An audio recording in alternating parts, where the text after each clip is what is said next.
I almost didn't go. That is the thing I keep coming back to. How close I came to staying home. How close I came to never walking into that lobby. Never reaching into my bag for that key card. Never looking up at the exact wrong moment into the exact right face. 8 months after burying my mother, I was still learning how to want things again. And I was not even close to ready for what was about to walk out of that elevator. Welcome to our channel, where we bring you emotional stories that stay with you. If you're new here, hit subscribe and the notification bell so you never miss a story. And if you're returning, thank you. Your support means everything. Now, stay until the end, drop a comment with your thoughts, and let's begin. My name is Naomi Bridges. I am 34 years old. I teach music at a middle school in Atlanta, Georgia, and I have not sung a single note for myself in 4 years. I usually perform, not in arenas or anything like that, but in the kind of places that matter, small venues, open mics, street corners in Savannah's historic district on Friday mornings when the tourists were just waking up and the locals were heading to work. I had a voice that my mama said came straight from God and bypassed every other stop on the way down. I had a notebook full of songs I wrote myself. I had a life that felt like mine. Then my mama got sick. Ms. Gloria Bridges was the kind of woman who raised you with one look and loved you with her whole body. She could make a pot of collard greens with smoked turkey that would make you close your eyes.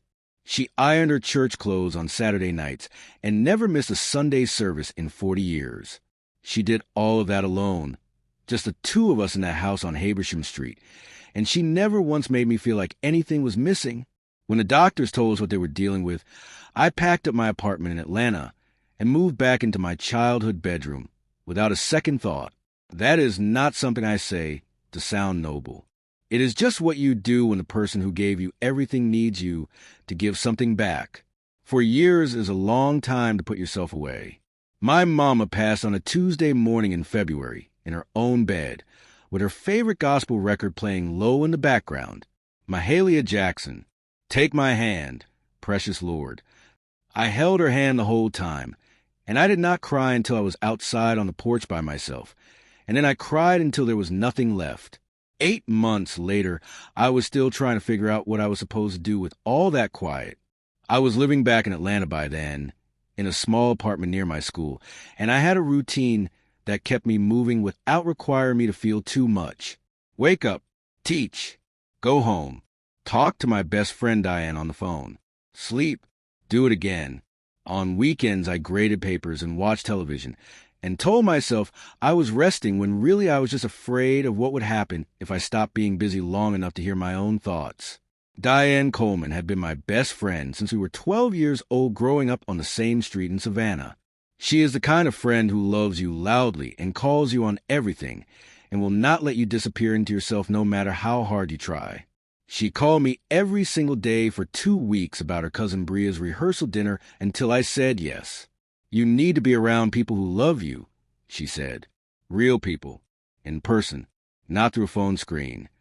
I'm fine, I told her. Naomi. She said my name the way my mama used to say it, when she already knew the answer to the question she was about to ask. When is the last time you left Atlanta for something that wasn't a funeral or a school field trip? I did not answer that. Exactly, she said. Pack your green dress. I drove down Savannah on a Friday afternoon in October. The air was different the moment I crossed into the city, softer somehow, heavy with the smell of rain and something green and living. Savannah does that to you if you grew up there. It gets back into your body before you even park the car. I checked into the Kehoe House, which is this beautiful old hotel in the historic district, all exposed brick and iron staircases and warm light that pools on the marble floors like something out of a dream. I had stayed there once before for a wedding years ago and remembered feeling like the building itself had a heartbeat. I changed into the emerald wrap dress that my Aunt Cecile had gifted me the Christmas before and that I had never worn because I could never find a good enough reason. I did my twist out the way my mama taught me, taking my time with each section the way she always said to. She used to say your hair is your crown, baby, and a crown deserved patience. By the time I came back downstairs to meet Diane in the lobby, it was 5:30, and the hotel was busy with a weekend crowd. Tourists, wedding guests, A few business travelers moving through with rolling bags and tired eyes. Diane was already down there talking to two of Bria's bridesmaids, her whole body animated the way it always was when she was in a room full of people she loved. She waved me over, and I started crossing the lobby toward her. I was digging in my bag for my room key because I had already forgotten which pocket I had put it in, and I was looking down, not paying attention to anything except finding that card, when I stepped directly into someone coming out of the elevator. It was not a hard collision, more like a soft interruption.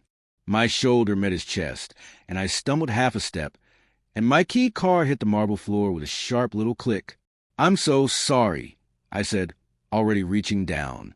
"No, my fault," he said at the same time. We both bent toward the floor, and his hand got there first. He picked up the card and straightened and held out to me, and I looked up to take it. That was the moment. I don't know how to explain what happened in those 2 or 3 seconds, except to say that my brain went quiet in a way it hadn't in a very long time. He was tall, dark-haired, with hazel eyes that caught the amber light of the lobby and held it. He had a calm face, the kind of face that looked like it had been through something and come out the other side of it steadier rather than harder.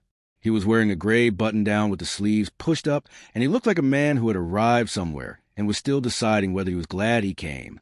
He was looking at me the way you look at something you recognize but can't immediately place. Not rude, not strange, just present, like his full attention had landed on my face and decided to stay there a moment longer than the situation required. I took the key card from his hand. "Thank you," I said. "Of course," he said. His voice was quiet, not loud the way some men are loud when they want you to notice them. Just steady, like he had nothing to prove and knew it. I gave him the polite smile you give a stranger and stepped around him into the elevator. Diane slipped in behind me just as the doors were closing and immediately grabbed my arm. "Did you see that man?" she whispered, her eyes wide. "I ran into him," I said, literally. "He watched you get on this elevator, like he was trying to memorize the door." "Diane, I'm just telling you what I saw." I looked at my key card in my hand. The lobby light had already disappeared behind the closed doors. I could still feel the brief warmth of his fingers where they had touched the edge of the card when he handed it to me. I told myself it was nothing, a lobby collision, a stranger with nice eyes and a quiet voice who happened to be standing in the wrong place at the right time. I was good at telling myself things. The rehearsal dinner was everything Bria had wanted it to be. The private dining room glowed with candlelight and low flower arrangements in terracotta and gold. The food was extraordinary shrimp and grits that tasted like somebody's grandmother had made them, slow-cooked green beans, cornbread that came out of the kitchen warm and wrapped in cloth napkins. Bria's family filled the room with the specific kind of noise that black families make when they are all together and happy, overlapping conversations and sudden laughter, and somebody always talking over somebody else in the most loving way possible. I sat between Diane and Bria's mother, Miss Renee, who kept patting my hand and asking how I was holding up and calling me baby the way older women do when they know you've been through something. It felt good. It felt like being held without anyone having to say that's what they were doing. I laughed more than I had in months. Real laughing, the kind that starts in your stomach. Bria made a speech about Marcus that was so honest and so tender that half the table was wiping their eyes by the end of it. Marcus looked at her the whole time like she was the only person in the room. I noticed that, the way he looked at her, like she was not just a woman he loved, but the specific answer to a question he had been carrying around for years. I noticed it and felt something shift in my chest. Not sadness exactly, more like hunger, the kind you don't let yourself feel when you've been surviving. After dinner, the family spilled out into the hotel bar, and Diane pulled me along even though I told her I was tired. The bar was small and warm and tucked into a corner of the ground floor with a baby grand piano against a far wall that nobody was playing. SZA was coming soft through the speakers overhead. I got a glass of white wine and found a chair near the piano and let the noise of the family wash over me without trying to participate in all of it. Just being near it was enough. Just being in a room where people were alive and loud and glad to be together. That was when I saw him again. He was sitting at the far end of the bar with a glass of something dark, a book open on the counter in front of him that he was not reading. He was looking at the piano. He had not seen me yet. I watched him for a moment, the way you watch someone when you think they can't see you. There was something about the way he sat, not closed off exactly, but contained, like a person who had learned to take up only the space he needed and no more. Then he looked up from the piano and directly at me. I did not look away fast enough. He held my gaze for 1 second. 2. Then one corner of his mouth moved. Not quite a smile, more like an acknowledgement, and he picked up his glass and looked back down at his book. My heart was doing something it had no business doing. I took a sip of my wine and looked at the piano and told myself again that it was nothing. I was getting very tired of telling myself things. He came over because of the piano. That is what he told me later. Not because of me, not because of the lobby, because he'd been sitting at that bar for 40 minutes watching that piano sit there unplayed, and it was bothering him in the specific way that beautiful neglected things bother certain kinds of people. But I did not know that yet. What I knew was that he picked up his glass and his book and walked the length of the bar and stopped a few feet from where I was sitting and said, "Do you play?" I looked up at him, then at the piano, then back at him. "I used to," I said. He nodded like that was a complete answer.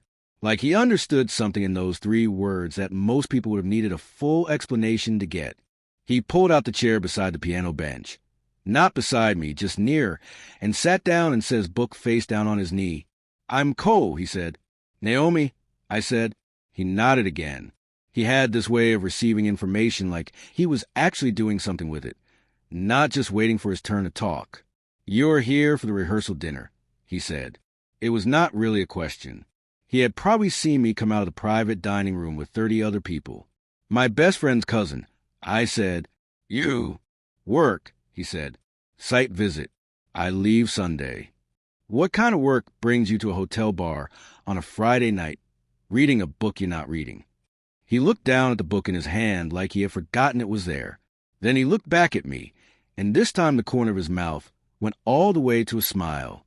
It was a slow smile, unhurried, the kind that arrived like it walked a long way to get there. "Urban planning," he said. "I consult for a firm developing a project in the Starland District. Meetings start tomorrow morning." "You grew up here?" I asked. Something about the way he'd said Starland District, not like a location on a map, but like a place he had a feeling about. He looked at me. "How did you know that?" "You said it like someone who has a history with it." He was quiet for a moment. The bar noise moved around us. Bria's family loud and warm on the other side of the room, and underneath it SZA, still coming soft through the speakers. "Ardsley Park," he said, "to the Uosatan." "Habersham Street," I said, "till I was 22. He looked at me with something new in his expression.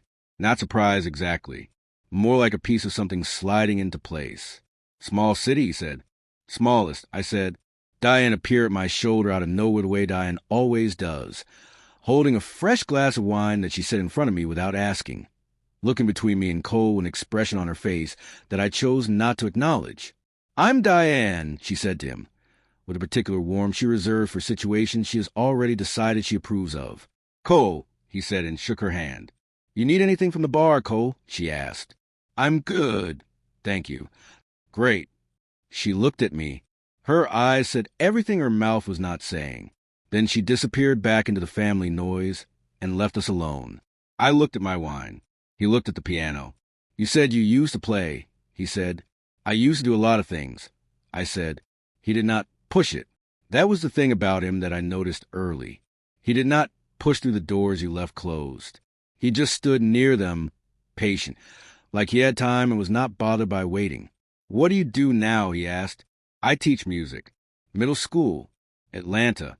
Do you love it?" I opened my mouth to say yes the way I always did when people asked that question. The automatic yes that was easier than the real answer. But something about the way he asked it, direct, unhurried, like he actually wanted to know, made the automatic yes stick in my throat. "I love the kids," I said. "I love watching something click for them. When a student who swore they had no rhythm finally finds it, and you see it happen on their face." I paused. "The teaching I love. The performing I miss." I had not said that out loud to anyone, not once in 8 months. It sat between us for a moment, a little raw, like something I had just turned inside out by accident. He did not tell me I should get back to it. He did not tell me everything happened for a reason or that my time would come. He just nodded slowly and looked at the piano again and said, "What did you sing?" "My own stuff mostly. Some covers. I used to play street corners down here on Friday mornings, right on Congress Street near the city market." He went still, not the stillness of someone who has nothing to say, the stillness of someone who has just heard something that has moved through them. "On Congress Street," he said. "For about 2 years, yeah, before I moved to Atlanta." He set his glass down on the small table beside him. He looked at me with those hazel eyes, and in the warm, low light of that bar, they looked like something you could fall into if you were not paying attention. "I used to walk past there on Friday mornings," he said, "on my way to a job site in the Market District, for about 8 months this summer and fall before I left Savannah for good." The back of my neck went warm. "I remember a woman who sang there," he said. His voice had gotten quieter. "She had a natural, and she always wore this yellow jacket, no matter what the weather was. And she sang like she was having a private conversation with God, and you just happened to be walking by and got to overhear it." My yellow jacket. I had worn that jacket until the lining fell apart. My chest was doing something complicated. "That was 12 years ago." I said. "Yes," he said. "You remember that?" He looked at me steadily. "I put money in your case every single Friday for 8 months. I was late to the job site more than once because I stopped to listen longer than I meant to." He paused. "I never forgot the way you sang. I just never knew your name." The bar noise continued around us. Somebody in Bria's family group burst into laughter about something. The piano sat silent and waiting. SZA gave way to something low and slow by her that moved through the speakers like warm water. I looked at this man who had stood on a street corner 12 years ago and listened to me sing and dropped money in my case and been late to work because of it and never knew who I was. And I looked at him now, sitting 3 feet away from me in a hotel bar in the city where both of us grew up 12 years and a whole lifetime later. "Why didn't you ever say anything?" I asked. "Back then." "I almost did," he said. "One morning I walked up and you were mid-song and I just stood there, and when you finished I thought I'd say something, but someone else came up to talk to you, and I had to get to the site." He looked at his hands. "And then a few weeks later you weren't there anymore. I moved to Atlanta." I said. "I figured you'd gone somewhere," he said. "Somewhere bigger. Somewhere that deserved that voice." I looked away from him. I looked at the piano keys, white and black and still. My throat was tight in a way that had nothing to do with sadness and everything to do with something I was not ready to name. "I stopped singing," I said, quietly, like a confession. "I know," he said. "You told me." "No, I mean, I stopped. Started again. I stopped completely. For 4 years.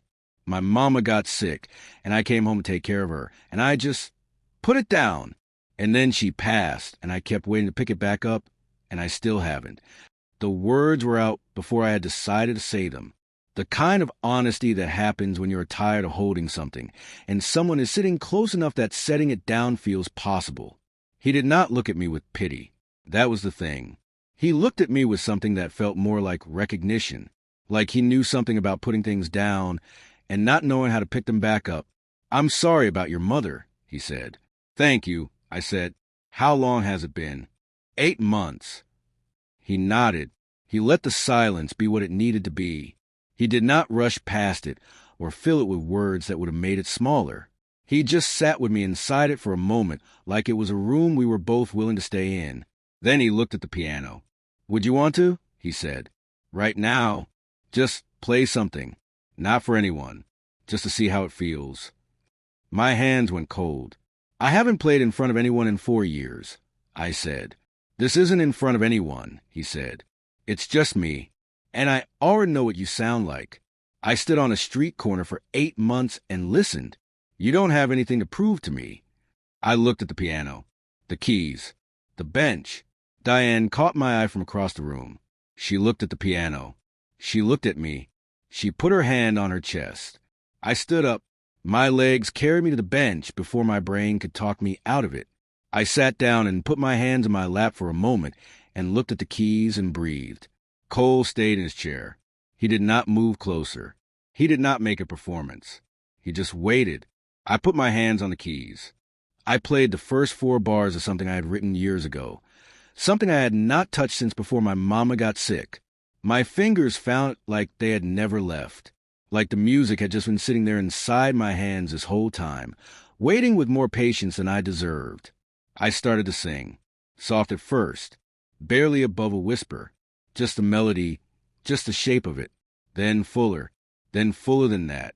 The bar noise did not stop completely, but it shifted. It got quieter around the edges. I could feel it without looking up. I kept my eyes on the middle distance above the piano, that place performers learn a look that is everywhere and nowhere at once. When I finished, the last note hung in the air for a long moment. Then I heard Diane, her voice first, clear and bright across the room. "That's my best friend." And then the family, warm and immediate, a round of applause that felt like being wrapped in something. I sat on the bench with my hands still resting on the keys and my heart going so fast I could feel in my throat. Cole had not moved from his chair, but he was looking at me with an expression that made it hard to breathe. Not all exactly. More like someone who had just watched something be restored that he had quietly grieved the loss of for a very long time. "There she is," he said. "Low, just for me." My eyes went warm. I looked away from him before anything had the chance to spill over. He walked me to the riverfront because I needed air. That is how I explained it to Diane when she caught my arm on the way out of the bar. I needed air. My face was hot, and my hands were still trembling slightly from the piano and the applause and whatever that look on his face had done to me, and I needed to be outside where the world was bigger than that warm, low-lit room. "You need air," Diane repeated, looking past into where Cole was waiting near the lobby entrance with his jacket in his hand. "Yes," I said, "with him." He offered to walk. "It's late, and the riverfront is 2 blocks away." She looked at me for a long moment with 22 years of friendship in her eyes. Then she smiled, slow and certain, like a woman who already knew the last page of the book. "Bring your phone," she said. "And Naomi," she squeezed my hand. "Let yourself, okay? Just let yourself." I did not answer that. I went to meet him at the door. Savannah at night in October is a different world. The heat of the day pulls back and leaves something softer in its place, a coolness that carries the smell of the river and the old oak trees, and something ancient underneath both of those things. The gas lamps along the street threw warm circles of light on the cobblestones, and we walked through them one by one, side by side, not touching, not rushing. He had put his jacket on. I had my wrap pulled around my shoulders. We walked in the kind of quiet that does not need to be filled, which told me something about him because most people cannot do that. Most people get nervous in silence and reach for words to cover it. Cole walked through the quiet like it was somewhere comfortable to be. We reached the riverfront and stopped at the railing above the water. The Savannah River moved below us, wide and dark and slow, reflecting the lights of the bridge in long, wobbly columns. A cargo ship was making its way through in the distance, massive and unhurried. "I forgot how beautiful it is," he said. "You stopped coming back?" As much as I could. He leaned on the railing and looked at the water. "Savannah is the kind of place that makes you feel everything you left here. It's easier from a distance." "What did you leave here?" He was quiet for a moment. "The river moved. My dad passed when I was 17, he said. The year before I left. Heart attack. No warning. He was coaching my brother's Little League game, and he stopped. I left for college, and I think part of me thought if I stayed gone long enough, it would stop feeling like he was supposed to be here and wasn't. Did it work?" I asked. "No," he said simply. I looked at the side of his face, the jaw that carried things, the eyes that watched the water like they were having conversation with it. "I understand that," I said, "trying to outrun what's waiting for you at home." He looked at me. "My mama's house is 3 miles from this river," I said. "My Aunt Cecilia's living in it now, because neither of us could stand the thought of selling it. But I haven't been back inside since the funeral. 8 months, and I park on the street when I visit my aunt, and I go into the back, because the front door still smells like her, and I am not ready." I had not told anyone that either, not even Diane. The river moved below us. A couple walked past behind us on the promenade, laughing about something, their voices fading as they went. Grief is strange, Cole said. It doesn't go where you tell it. No, I said, it just sits in doorways. He looked at me again when I said that, like I had named something he had been trying to find words for. We stood there at the railing for a while, not saying much, the river doing most of the work. I was aware of him the way you become aware of a source of warmth when the air is cool, not uncomfortable, just present, like my body had registered something my mind was still negotiating. Can I ask you something? He said. Okay, I said. Why did you stop? Really, I know your mama got sick, but you could have gone back to it after. Even small, even just for yourself. Why haven't you? The question landed without any sharpness, but it landed firmly, the way honest questions do when someone asks them without apology. I looked at the water, because when I sang before, she was always in it somewhere. I said, she was the first person who ever heard me. She used to sit in the hallway outside my bedroom door when I practiced, because she said she didn't want to make me self-conscious, but she couldn't stay away from it either. Every song I ever wrote, I heard her voice first in my head telling me it was good. I swallowed, and now I sit down at a piano, and I feel her being gone at the same time, and I don't know how to hold both of those things and sing through them. My voice had gone thin at the end of that. I pressed my lips together and looked hard at the bridge lights in the water. Cole did not say I'm sorry again. He did not say she would want you to sing, or any of the things people say when they do not know what else to offer. He said, that's the most honest thing I've heard anyone say in a long time. I laughed. It came out a little broken, but it was real. I don't know why I keep telling you things, I said. Maybe because I'm leaving Sunday, he said. Low stakes. Maybe, I said, but we both knew that was not it. We walked further along the promenade, past the old cotton warehouses converted into restaurants and bars, past the factor's walk steps going up to the street above, past a jazz musician playing alone outside a clothes venue, his saxophone sending something slow and blew out into the night air. We stopped to listen. The musician was good, the real kind of good that comes from years and feeling rather than just technique. He played with his eyes closed and his body moving slightly, and the music went up in the oak trees overhead and disappeared. Cole reached into his jacket pocket and pulled out some bills and put them in the open case at the man's feet without interrupting the song. I watched him do that. Something moved in my chest, quiet and warm and inconvenient. We walked back toward the hotel slowly, taking the long way through Chippewa Square, the fountain lit up in the center, the old church on the corner dark and solid against the night sky. Spanish moss hung from the oaks and moved slightly in the river breeze. Do you like what you do? I asked him. The urban planning, the consulting. I'm good at it, he said. That's not what I asked.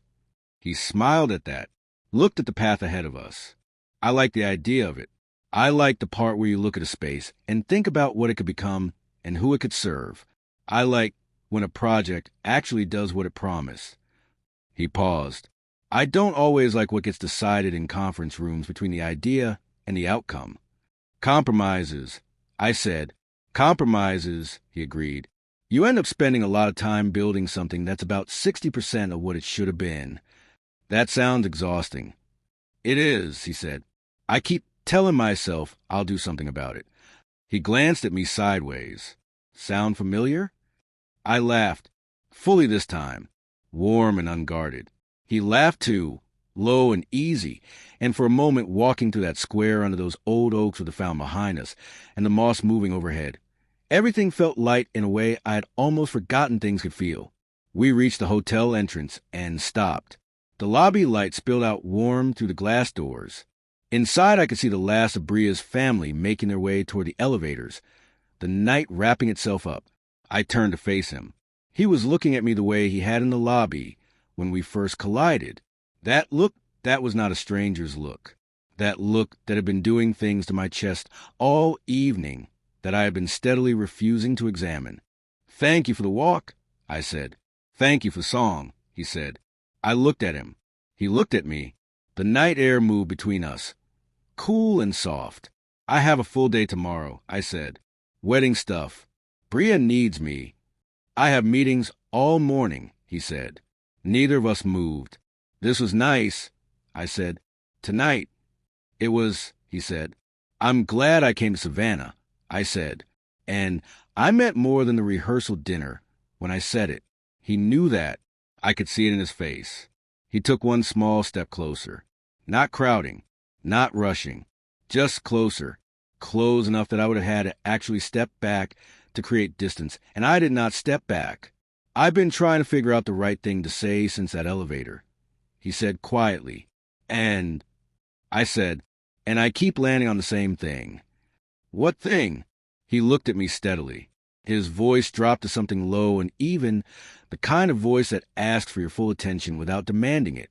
I don't believe in stolen moments, he said. When I have you, I want your heart racing, your world spinning.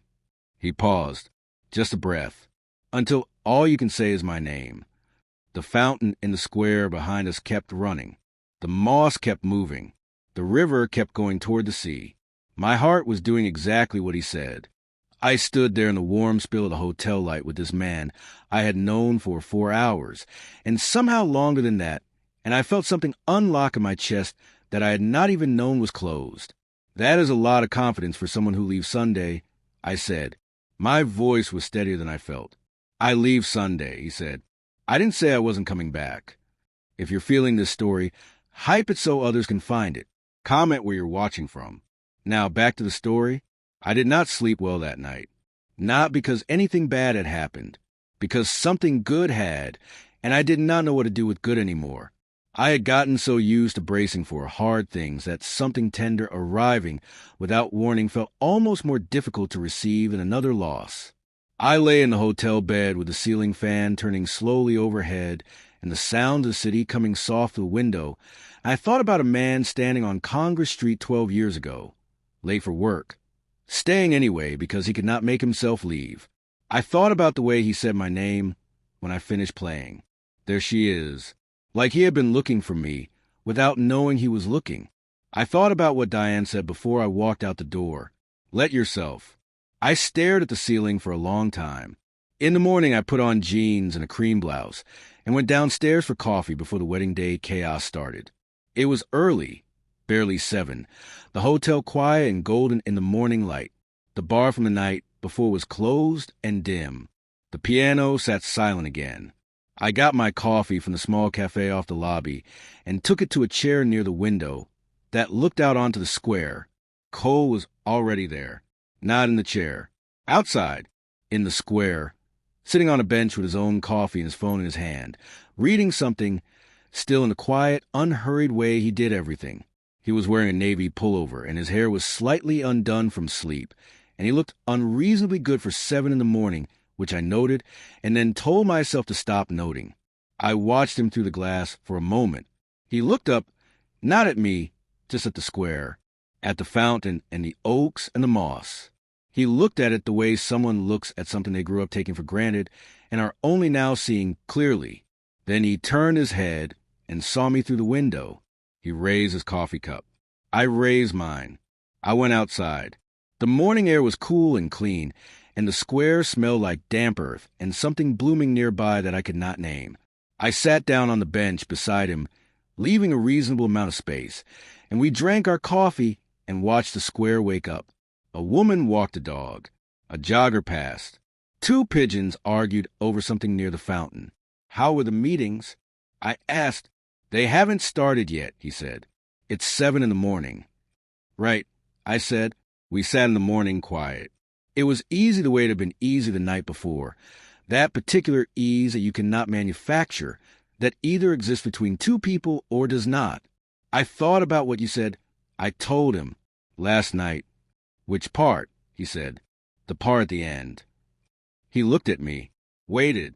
I want to ask you something, and I need you to be honest. I said. Okay, he said. Is this something real to you, or is this a Savannah weekend thing? Because I have been through enough in the last 4 years that I genuinely cannot do a Savannah weekend thing. I don't say that to be heavy about it. I just need to know which one I'm dealing with so I can respond accordingly. He turned on the bench so he was facing me more fully. He held his coffee cup in both hands and looked at me with those steady hazel eyes, and he did not hesitate.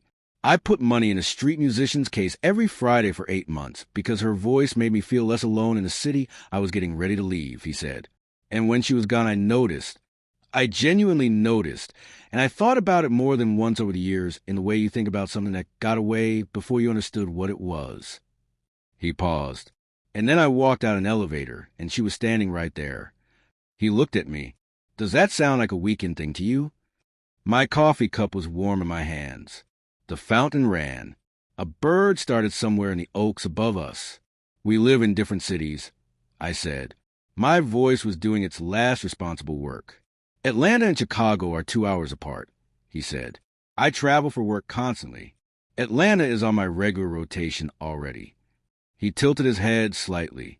Are you looking for reasons or are you testing me? Both, I said honestly. Okay, he said. Keep going. I'll answer everything. And I believed him. That was the thing.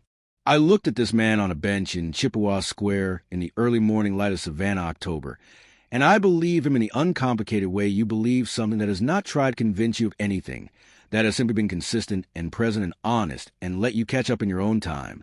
I had one more thing I needed to say. My mama would have had about 47 opinions about you, I said. Something moved across his face. Gentle and careful. Would any of them have been good? He asked. I thought about Miss Gloria Bridges, her iron church clothes, her collard greens, her voice in the hallway outside my bedroom door, the way she could read a person in 30 seconds and was never wrong. She would have watched you for about 10 minutes, I said, and then she would have gone into the kitchen and made you a plate without asking if you were hungry. And with my mama, that was a whole review right there. His face did something that made my eyes go warm. I wish I could have met her, he said quietly. She would have liked you, I said. She had a thing for quiet men who paid attention. We sat with that for a moment. The square was fuller now, the morning moving along, the city arriving at itself. Somewhere a church bell counted out the hour. I have to go get ready, I said. Bria needs her people by 9. I know, he said. Neither of us moved. After the wedding, he said, tonight, can I take you to dinner? Somewhere that isn't a hotel. Somewhere in the city. I want to show you the Savannah I grew up in before I stopped coming back. You want to show me Savannah? I said. I grew up here. You grew up in your Savannah, he said. I want to show you mine. I stood up, smoothed my jeans, looked down at him on the bench with the morning light on his face and the oaks overhead, and 12 years of not knowing his name sitting between us like something that had finally finished being a mystery. 7 o'clock, I said. He smiled. The slow one. The one that had walked a long way to get there. I went back inside. Diane was in the lobby in her bridesmaid robe with a cup of tea and an expression that told me she had seen every single second of what just happened through the window. Not a word, I said. I wasn't going to say anything, she said. Diane, I'm just standing here, she said, drinking my tea, minding my business. She paused, while my best friend, who has not smiled like that in 4 years, walks in from the square. She pressed her lips together, not saying a word. I walked past her to the elevator. Naomi, she called after me. I looked back. Her eyes were full. She was smiling the way she smiled at things she had been praying for. Your mama would be so happy, she said softly. The elevator doors opened. I stepped inside. I let myself cry for just a moment on the way up, not the heavy grief crying. The other kind, the kind that comes when something in you that had gone very still begins, carefully and with great tenderness, to move again. Bria's wedding was everything a Savannah wedding in October should be. The ceremony was at the Cathedral of St. John the Baptist with light, falling through the stained glass in colors that landed on the pews like something painted by hand. Marcus cried when Bria walked down the aisle, and nobody thought less of him for it. The family filled the church with the specific warmth of people who love each other loudly and have never been ashamed of it. At the reception, I danced with Diane and Bria's mama, Miss Renee, and 2 of Bria's little cousins who grabbed my hands and pulled me to the floor and would not take no for an answer. I ate shrimp and grits and collard greens slow-cooked exactly right, and a piece of wedding cake that tasted like someone put real effort and real love into every layer. I felt present in a way I had not felt in months, not performing presence the way I had been doing. Actually there, actually inside my own life. At 7 o'clock, I met Cole in the lobby. He had changed into a white button-down with dark trousers, and he looked at me in my emerald dress the way he had been looking at me since the elevator, like I was something he was still getting used to being allowed to see clearly. He took me to a small Gullah Geechee restaurant tucked on a side street in the Thomas Square neighborhood that looked like nothing from the outside and felt like everything on the inside. Low light and wooden tables, and a menu that read like a love letter to the low country. We had okra soup and rice and peas and fried whiting, and we talked for 3 hours without either of us noticing the time passing. He told me about his father, the Little League games, the way his dad made pancakes on Saturday mornings in the shape of whatever his sons requested, and never complained no matter how complicated the request got, the way the house felt different in every room after he was gone. I told him about my mama's cast iron cornbread, about singing in the hallway of our church at 9 years old, because a choir director heard me humming during service and pulled me out of the pew, about the first song I ever wrote at 16 on a second-hand keyboard in my bedroom, while my mama sat outside the door in the hallway and listened without letting me know she was there until I was done. "Play me something," he said. "Not tonight. I mean one day. Something new. Something you write after this." "After this," I repeated. "After this weekend," he said. "After whatever this is becomes what it's going to become." I looked at him across the table. Candle between us. City sounds outside. The whole night unhurried and warm. "You're very certain," I said. "I'm very patient," he said. "Those are different things. I've been certain since the elevator. The patience is for you. However long you need." I reached across the table and put my hand over his. He turned his hand over and held mine, quietly, like it was something he intended to keep doing. We walked after dinner, through the squares, through the lamplight, through the city that had made both of us and held all our leaving, and was holding us now together in a way that felt less like coincidence and more like something that had simply been waiting for the right evening to arrive. At the end of the night, we stood on the hotel steps again. Same spot as the night before. Same warm spill of lobby light. But something had shifted between the two evenings. Some door that had been standing ajar had opened all the way. He was flying back to Chicago in the morning. "I'll call you when I land," he said. "You don't have my number," I said. He held out his phone. I put my number in it. He called it immediately, so I would have his. My phone buzzed in my clutch, and I smiled at the marble steps. He tilted my chin up with 2 fingers, gently, so I was looking at him. "I meant what I said last night," he said, "every word." "I know," I said. "I'm coming back," he said, "to Atlanta. 2 weeks. Is that too soon?" "No," I said, and meant it without hesitation for the first time all weekend. He leaned down and pressed his lips to my forehead, warm and slow and deliberate. The kind of kiss that is not an ending but a promise. The kind that says, "I know where this is going, and I am not afraid of the distance between here and there." I stood on those steps after he went inside and put my hand to my forehead where his lips had been and listened to the city, the fountain in the square, the river somewhere beyond the buildings. The oaks are moving. I got out my phone. I opened my notes app, and I started writing. Not a message, not a reminder, a song. The first 4 lines of something new, something that had been sitting in me all weekend waiting for permission. My mama used to say that grief and love were made of the same material, that you could not hold one without eventually making room for the other, that the heart does not choose between them but expands, if you let it, to carry both. I think she knew something I was still learning. Standing on those hotel steps in Savannah in October, with a new song beginning in my hands, and a man's phone number in my phone, and the whole river-smelling night around me, I finally understood what she meant. I let myself. I finally, carefully, with great tenderness and no guarantee of anything except the next moment, and then the one after that, let myself. What would you rate this story? Drop 0 to 10 in the comments right now. If this story moved you, hit subscribe for more emotional journeys every day. And if it truly touched your heart, consider leaving a super thanks. Your support helps us create more stories like this. Every contribution, big or small, means the world. Ready for the next story? It's even more dramatic than this one. Click now. Thank you for being part of this journey.